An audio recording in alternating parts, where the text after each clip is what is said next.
Welcome to the Black Sparrow Media Internet Broadcast Network.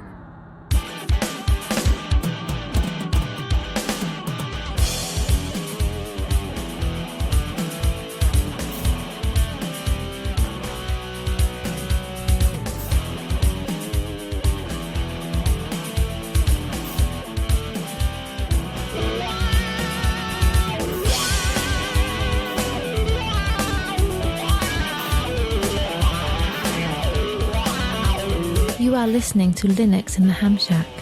LHS is a podcast about Linux, open source, and amateur radio for everyone.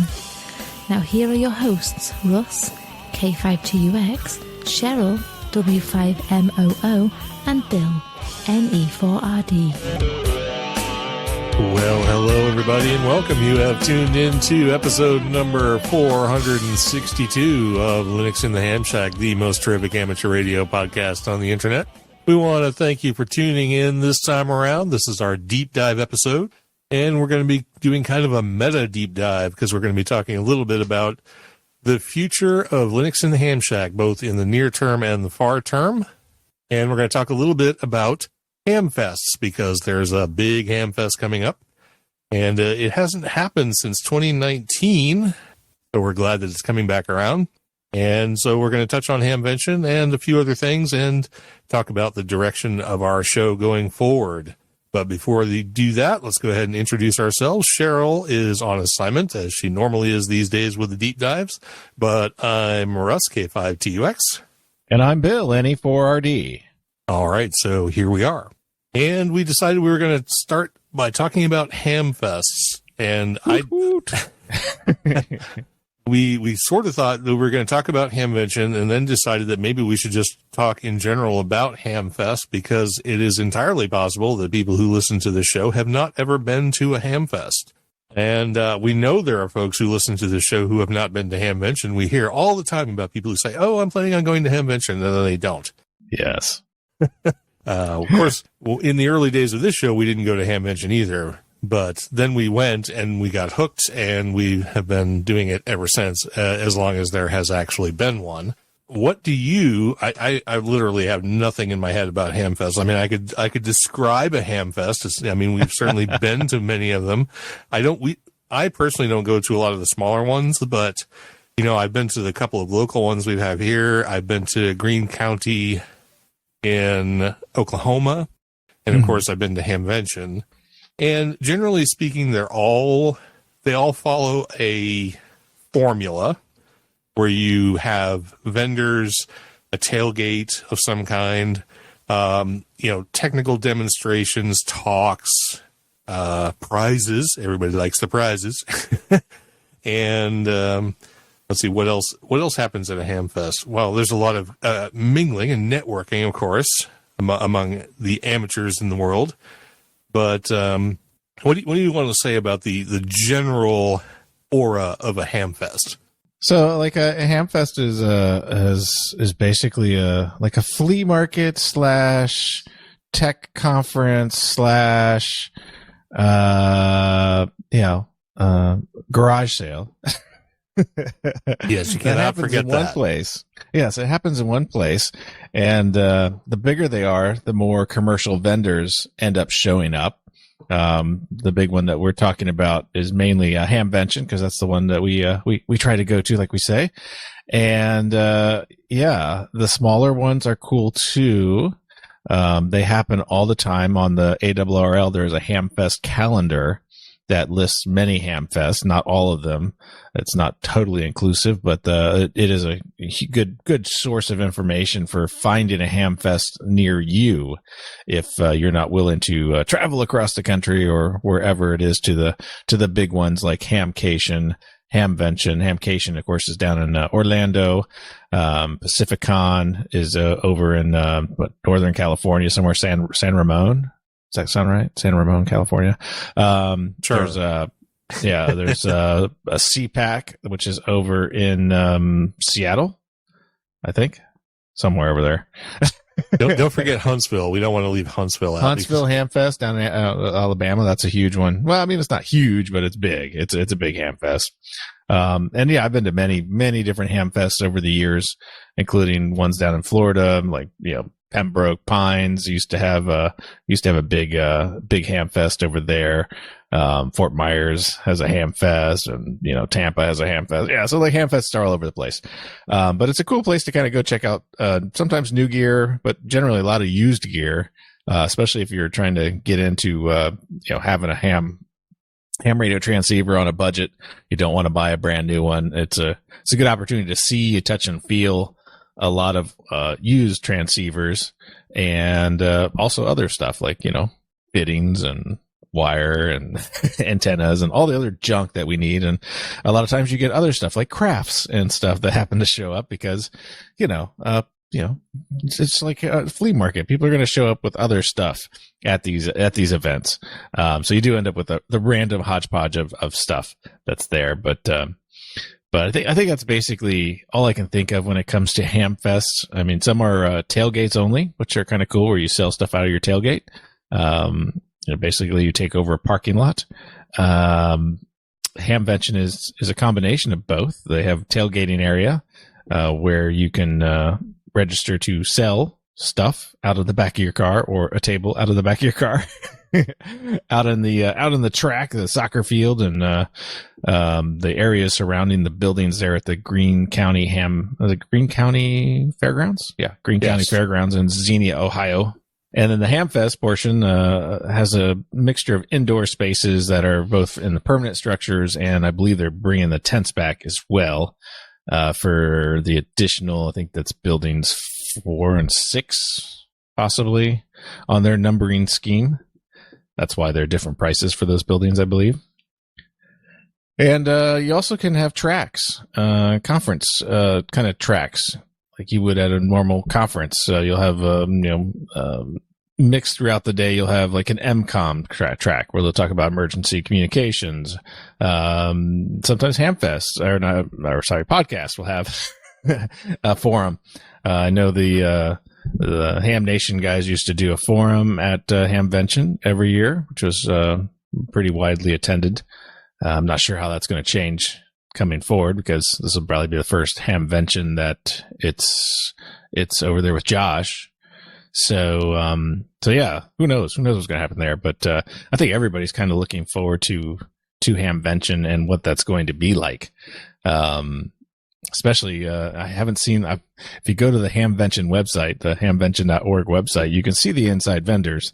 And, we're only 6 weeks out.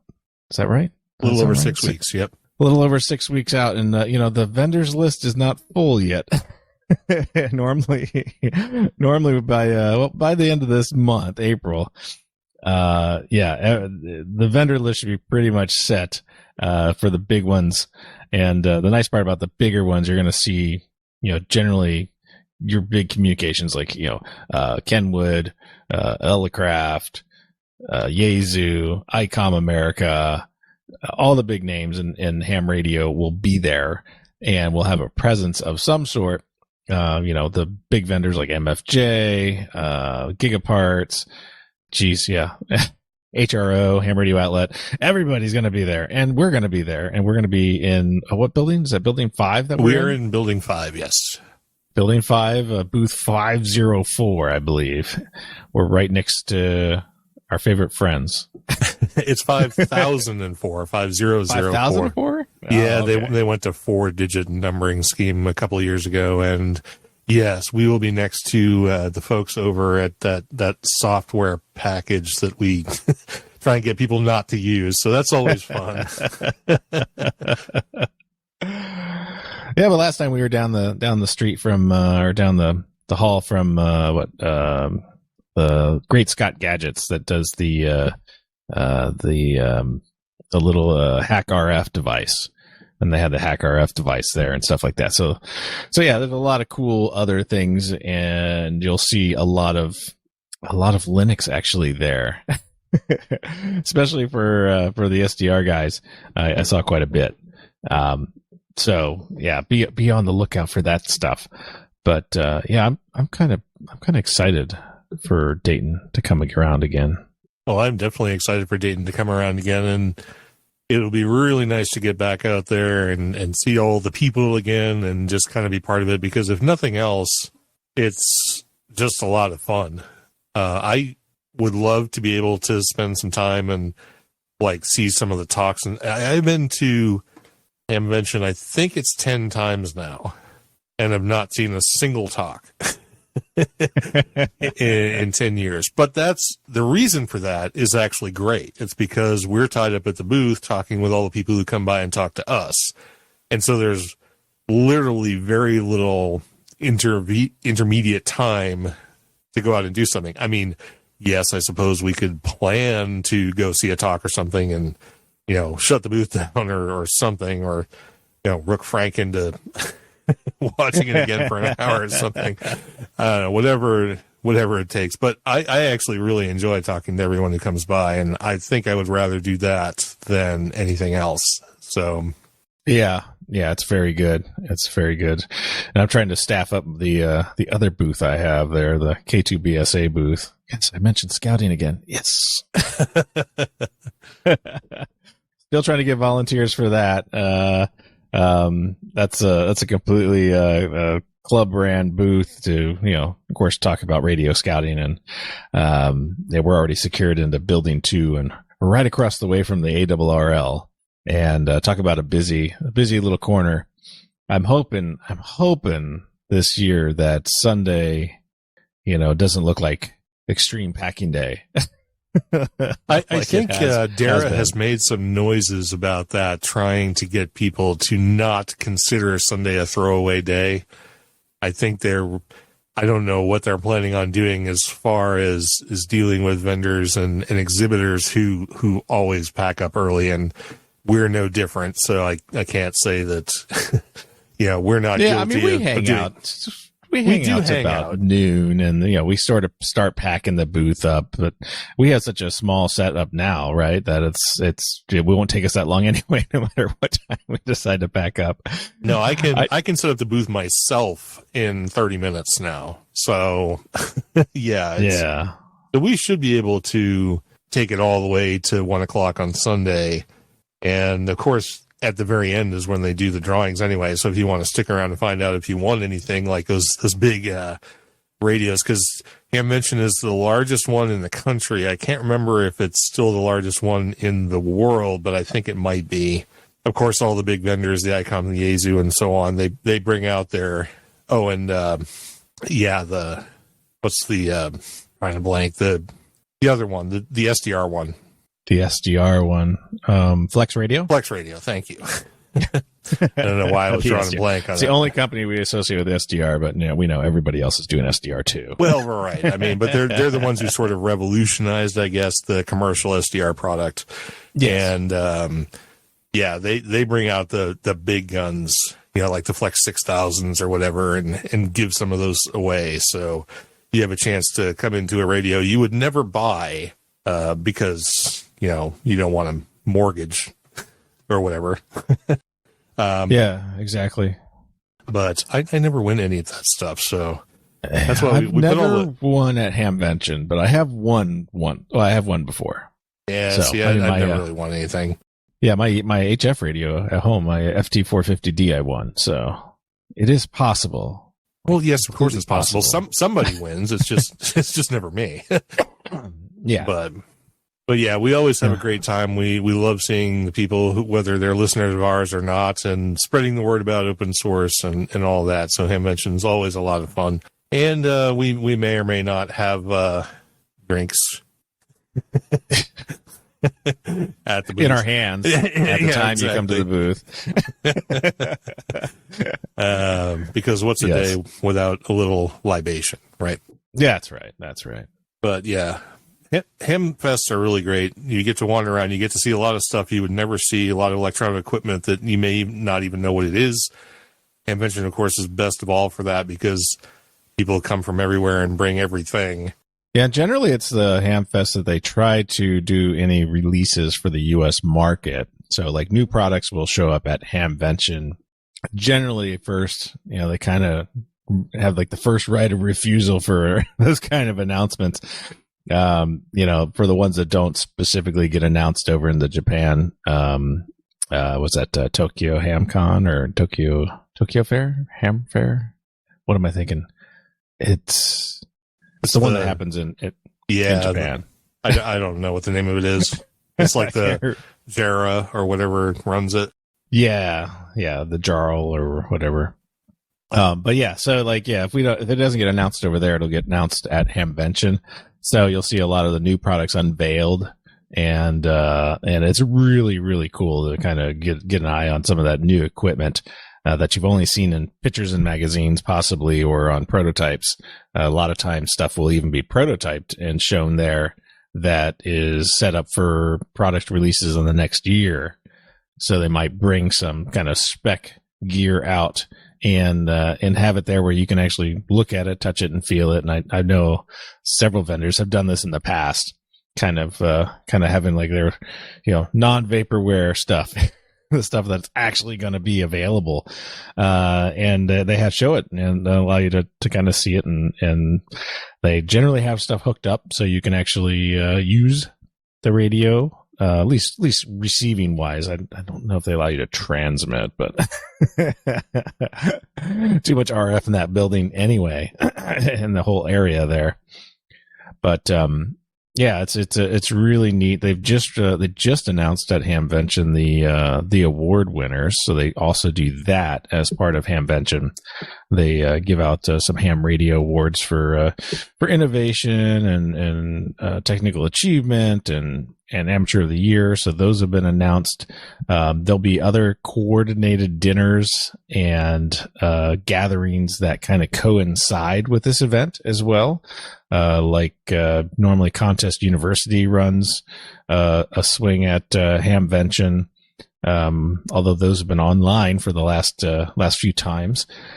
4 days in May is a QRP group that meets too as well in Dayton for the love of QRP and also to kind of cross-pollinate with Hamvention. And what is the other big one? The DX Contest Dinner goes on there as well. So a lot of stuff kind of happens all around the same time. And you can find plenty of stuff to do, not only just at the Hamfest, but with some of the ancillary activities that go on with the Hamfest. Plus, Hamvention is, in Dayton, Ohio, at Xenia, Ohio.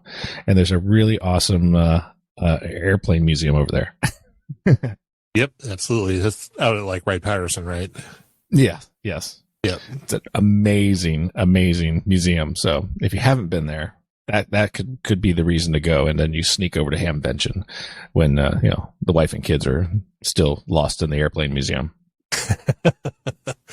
And Hamvention is 3 days, so you do have plenty of opportunity to get there. So, but you should definitely try a local Hamfest too if you've never been to one of those, because even though they're usually short-lived, they can be as short as 4 hours on a given Saturday.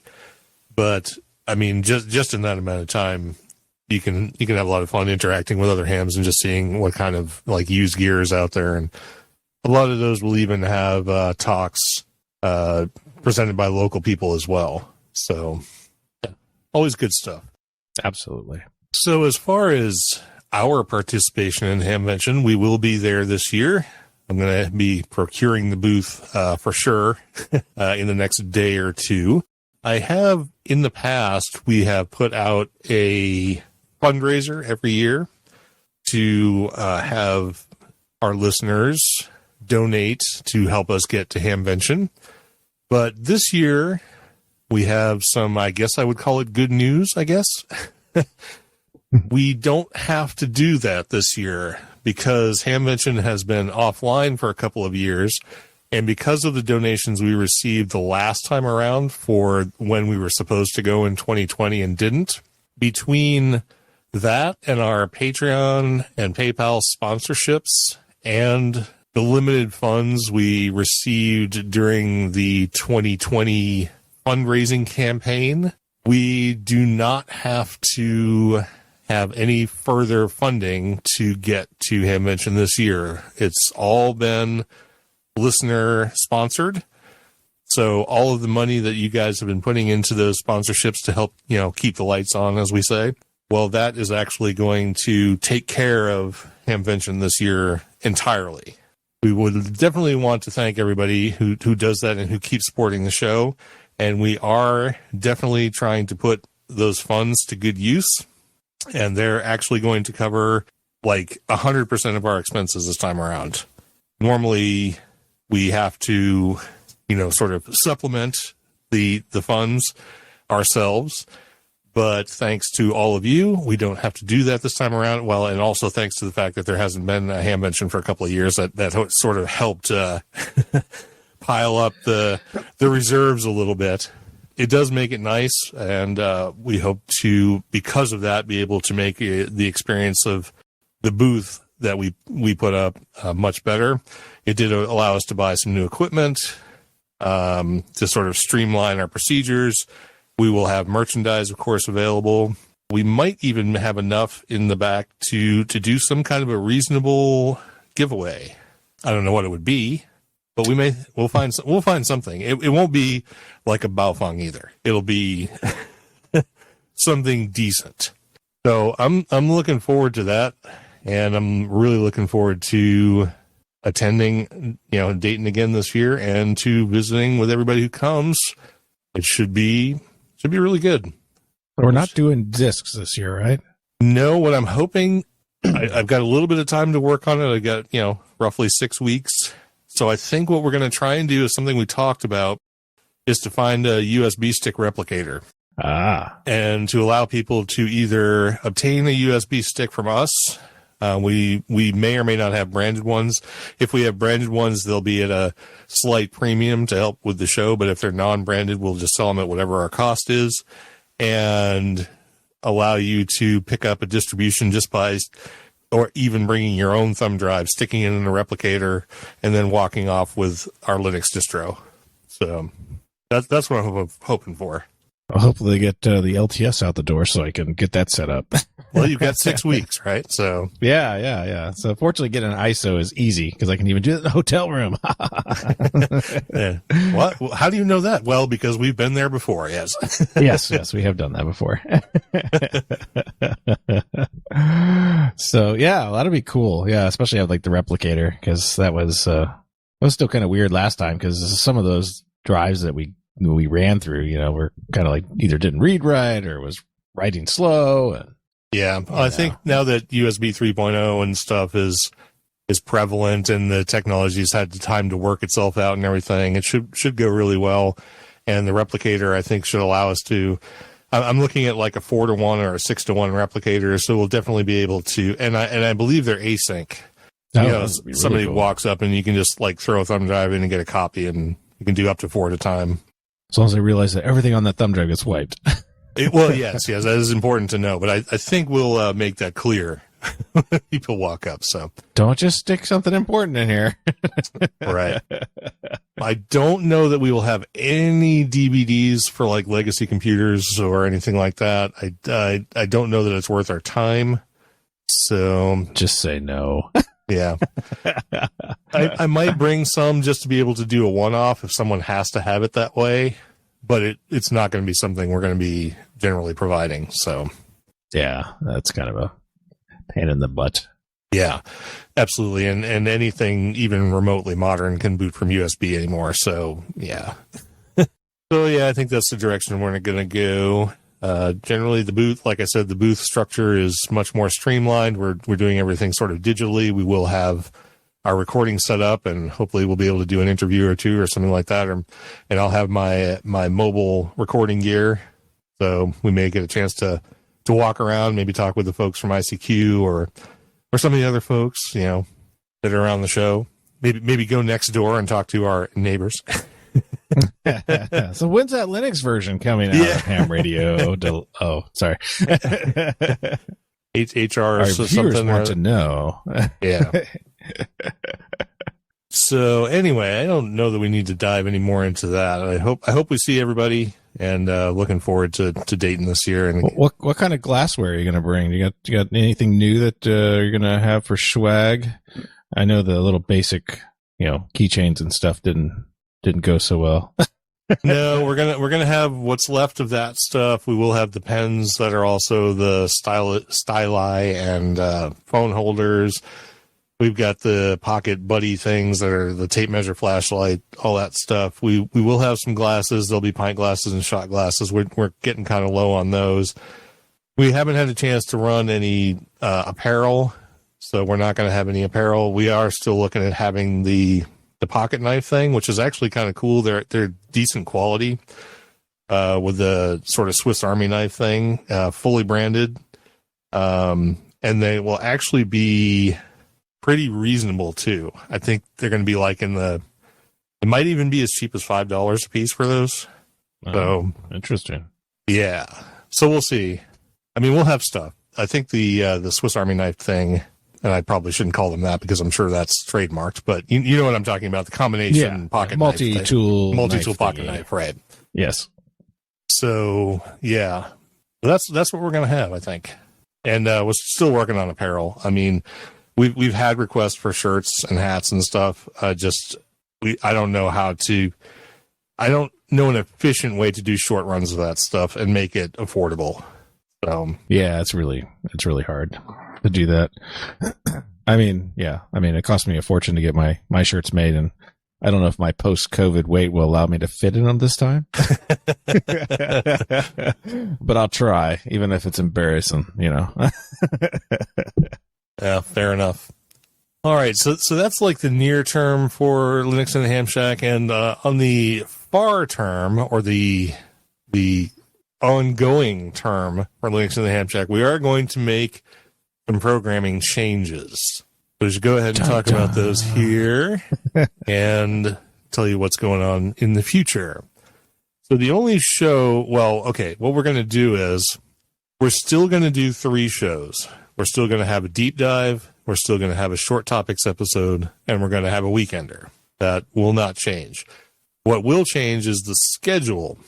So rather than having 3 episodes every 2 weeks, there will only be 1 episode per week. And I believe we decided that it's going to go deep dive, short topics, weekender. So that will be the order of operations. So the deep dives, of course, will be the same as they are. The short topics will be the same as they are. The real big change will be the weekender. The idea behind this is to do 2 things. The first is to make the weekender more relevant to the overall umbrella of our topics, which is amateur radio, open source, and the combination of the 2. We're going to try and make it more about that, at least in the first half, leaving the hedonism part the same, because I wouldn't want to be without that, and I believe we have a lot of people who enjoy that. So, absolutely. Yeah, so we're going to leave the second half of the weekender the same. What we're going to do for the first half is we're going to create a sort of mini deep dive, I think. We're going to have a literal wheel of topics where we'll spin a wheel, hit a topic, and then we'll expound on that topic for 15 to 20 minutes. And hopefully it'll be interesting. And what we will need is for people to suggest topics. So if you have a topic that we can expound upon or discuss or opine about for approximately 15 to 20 minutes, we would love to have your topic suggestions. So yes, John in the chat suggests shallow dive. So yes, we'll call that the shallow dive. But it could even be about, it could even be just like a technical topic that's not specific to Linux or ham radio or open source. Right. It could be a programming topic. It could be, it could even be a cooking topic. It could even be a political topic. It could be a taboo topic. We're willing to touch anything, or at least I'm personally willing to touch anything. It doesn't really matter to me. And the weekender is sort of supposed to be that interim departure from the hard tech and stuff that we normally talk about. So right, but the key with this is that we want it to be your topics, not the ones we pick. Right. I mean, obviously we're gonna seed this with some of our own topics. just to kind of get it going, because we know how quickly you all get back to us with the feedback. You can literally send an email with 2 words That's a topic title. That's all you have to do. I mean, it really Absolutely. We all get it. So. Right.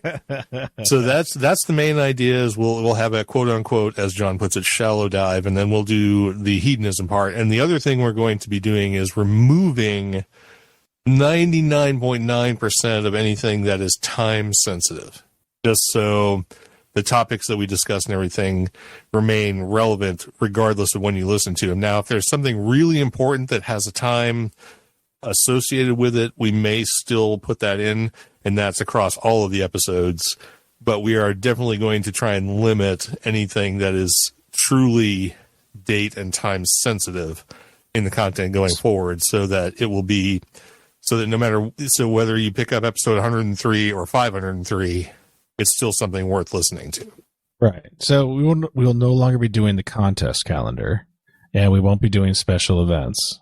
We will still occasionally be mentioning stuff that's big and sort of in the future, relevant to what we're talking about, but we don't want to have something that is like so reliant on like that, waste a good chunk of portion of time talking about a specific event that only will happen in this one little segment of time.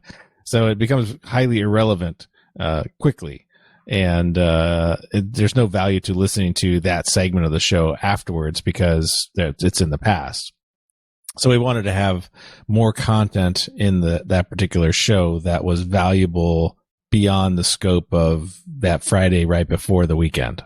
So I think that's kind of the idea that we're going with, and we hope that will give you more value as a listener. Yeah, absolutely. I want to make it so that even though we're sort of lowering the number of total episodes that will be put out in any calendar year, each particular episode will be more relevant, even the Weekender, because I have a feeling that there are some people who probably just don't listen to the Weekender at all because there's nothing in it that they really want to. But I want to make it so that every episode, regardless of which edition it is, has something that's worth listening to, so that it is generally not time sensitive, more interesting, more relevant, and more consistent, I think is how we're trying to plan it going forward. Yes. And I believe we'll be starting the change on the recording that we do right after you come back from Ireland, which is going to be, the other thing we almost forgot to mention is that, well, we sort of mentioned it in the past, but the day is going to change. Yes. It will be going from Sundays to Wednesdays. We'll be recording Wednesday, 8:00 Central Time instead of Sundays, 2 p.m. Central Time. And that should be a permanent change. You're coming back on the 21st of April. So the first Wednesday after the 21st of April, whatever day that is. 27th. Okay. So there will be a Sunday recording the Sunday before Bill leaves Ireland, and then there will not... The 17th. The 17th, right? So Sunday the 17th will be the last Sunday recording, and then the next recording will be a deep dive, which will happen on... Oh, Sundays is a deep dive. Okay. In that case, it will be a short topics episode. That's if we don't skip any more between now and...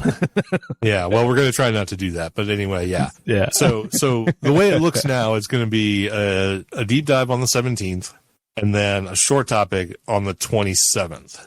And then the format will go forward from there.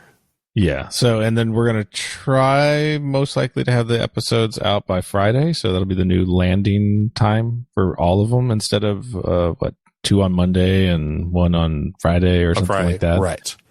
Yeah. So try to just to get them out and published as soon as possible after the recording. I think I'm going to, again, working on that consistency thing I've been talking about.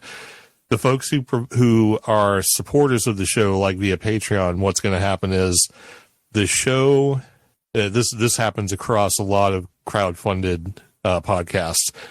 The episode will be recorded on Wednesday. For those who pay to receive the show, that version will be released on Thursday. And for everyone else, it will be released on Friday. So cool. You'll get your If you pay to hear the show, you'll get it a little early. Do we have anything else? I don't know we have anything else. So when are we going to do? So right now we do feedback on the deep dive. We do announcements on the Weekender. We're going to keep that as well. That's a good question. We have not discussed this, so you're going to hear a live debate about where we put this information. Well, you know what? Since we're not usually inundated with announcements and feedback, that's usually a fairly short segment. I think the Weekender, or not the Weekend, the Weekender. I think the Weekender is a good place to put that. Okay. So I think we'll have the deep dive, the short topics. That allows people to send us feedback that we can address during the Weekender. So we'll have like a shallow dive, announcements and feedback, hedonism, and then roll into the main topics again. Yeah, I'd almost like it if like that feedback provides the topic for that episode. That would be great. Well, if we can work that out, absolutely. I kind of like the idea of having a randomizer kind of thing. A random thing works where you don't know what the topic is until we press the button and say, okay, that's what we're talking about. No preparing. It'll be totally off the old cuff. Maybe we can swap that back in and out depending on whether or not the feedback is actually enough to be a topic. If it is, we'll certainly address that because we want that to be sort of a timely response to the feedback. Yeah. But if it's sort of a more general topic, we can address it as feedback and then throw it into the topic wheel for later. And just so most of you know, just because we respond to the feedback every 3 weeks, we actually respond to people when they send stuff in right away. Yes, we do. We do respond We're really via good email about doing that. or whatever. Yeah, if you send us a message via Facebook or Twitter or email or whatever, we do respond to you directly right away. And then if there's additional things we need to say, we'll address it during reading of the feedback. We'll always read the feedback, but the answer to the person who asked the question, they've generally already received that, but we do want to address it because it may be useful to someone else. Absolutely. All right. Well, I don't think I have anything else. I think we've covered all the ground we wanted to cover, and I don't have any announcements other than the announcents we've already talked about on this show. And we don't have any feedback because normally we would be doing feedback on the deep dive, but yeah, have that email list is the inbox is not ringing too many messages in. It's true. It's pretty empty lately, so send us some spam or something like that. We don't like the spam in the Discord channel, like somebody just slammed in there through Telegram. but send us something. What's the email address they can send to? info@lhspodcast.info. It's so hard to forget. Yep, and of course that's in the outro as well. And of course the social media works too. If you happen to be on Twitter or Facebook or something at one point, you can send us messages that way. We do respond to those as well. It doesn't have to be email. Oh, and even leaving comments on the YouTube channel or something like that. Absolutely. Yeah, and if it's on Facebook, Cheryl will answer you right away. Yes, because she's on Facebook right now. She's waiting for your message. So she is waiting. Operators are waiting for that. And I have been not very active on Twitter lately. So I log in once every other week or so. So if you see me respond late in Twitter, unless you actually mention me directly or something like that, I will get that on my phone. But other than that, I'm kind of just checked out on some of that stuff. Yeah, I understand. I understand completely. All right. Well, I think we're going to call that an episode. Our deep dive about us. the meta dive. Can we even use meta? I think Facebook has ruined the word meta for all of us. So, yeah, I think so. I have to figure out some other way to address meta episodes. It's too bad because it's a good word. All right. Well, let's go ahead and get on out of here. I want to thank everybody for listening to the show. Thank everybody for supporting us one way or the other, whether it's by listening or donating. And we really hope we get to see you out in Hamvention. And we want to thank everybody whose past donations have accumulated over the past couple of years up to allowing us to be debt-free at Hamvention. Wow, that's nice. And it should actually provide us a way to give back to all of you with a nice giveaway. And we'll be obviously giving you more details about that going forward. So looking forward to catching you all in May, and we hope you'll tune in for the next episode. And what is our next episode? I guess it's a deep dive. So yeah, so we do short and weekender. We'll record together, of course. We're gonna confuse ourselves before we get this straightened out, but yeah, we're recording 2 episodes next Sunday, so we'll figure it out. That's pretty easy. Yeah. Well, take care, everybody. Have a great week, and we'll talk to you all soon. For the On Assignment, Cheryl W5MOO, I'm Russ. We got some people. Oh, that's true. We did have some folks in the chat room. Why don't you just jump in and do that? You know I'm going to forget. So. Yeah, I know. I should always do that. But we did have a couple people join us live, and luckily we hit the play button or the talk button on Mix, so everybody could hear us. And we have John K1BTZ in the chat room, and Steve KA7HVT. And I'm sure there's some silent lurkers out there, but those were the ones that peeped up and we saw connected. Absolutely. So thanks again. We'll talk to you all soon. I'm Russ K5TUX. And I'm Bill's NE4RD 73.